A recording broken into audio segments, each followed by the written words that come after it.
Welcome to the Rim Break Rodeo. We hope this video helps. You begin by treating sleep like a fixed appointment.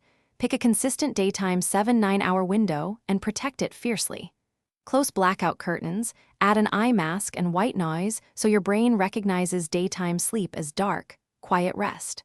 Start shifting your clock gradually 1-2 hours earlier across several days if you can. This reduces circadian shock.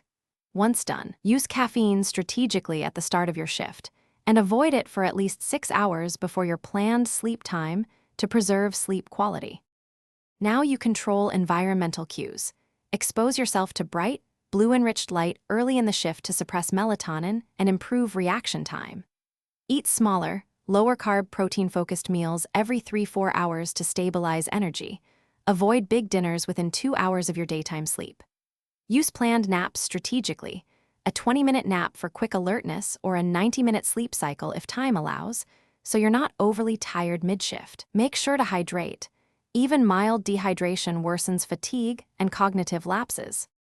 Finish each shift by reducing bright light gradually and using calming routines so your brain can transition to daytime sleep. If needed, try melatonin 0.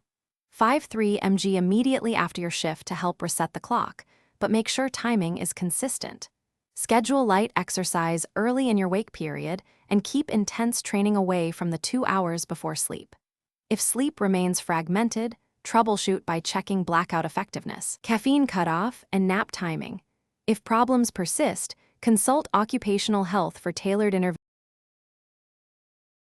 Thanks for watching. Consider subscribing if we helped you.